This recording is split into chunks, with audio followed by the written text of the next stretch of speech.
In this video, let us understand the Bayes theorem, a very useful and interesting theorem. In real life, when multiple factors are at work, we often want to know the likelihood of a factor causing a particular event. Now, what do I mean by this here? Suppose if you take these E1, E2, and so on, En, suppose each of these represent machines in a factory producing some high worth products, and at times we get defective products. So if you pick a particular defective product, we want to know which machine has actually caused it, or rather we want to find the likelihood of a particular machine causing that particular defective product. So if let's say event A is the event of getting a defective product. If event A has occurred, we want to know the likelihood of a particular event, let's say a machine, causing that particular defective product. Now here note that these events, E1, E2 and so on, they are mutually exclusive and collectively exhaustive. There is nothing common between any two events. So here the probability of a particular factor Ek causing event A is given by this expression. Now how do I understand this? So let's say if I look at the conditional probability, the probability of a particular factor Ek causing the event that we are interested in or paying attention to is the probability of the intersection of Ek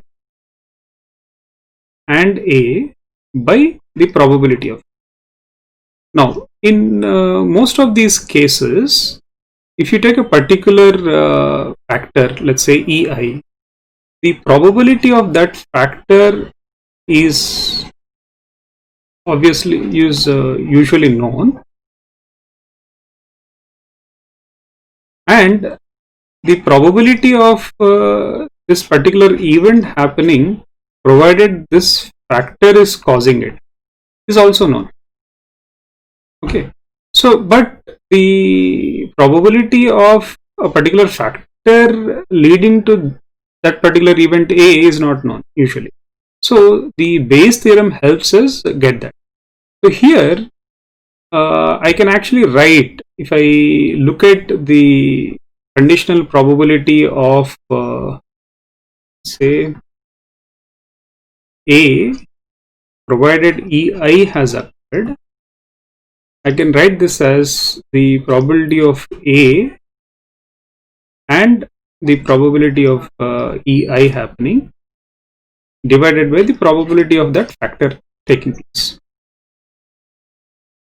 So here, since I don't know this probability, so what we could do is this can be written as the probability of Ek, which is usually known, and the probability of A given Ek,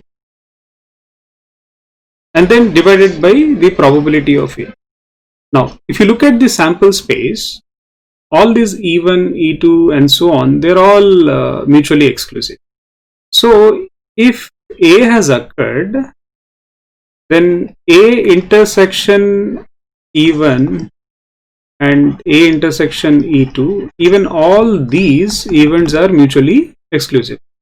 So if I want to get the probability of A, I can simply add the probabilities of A intersection E1 and probability of A intersection E2 and so forth.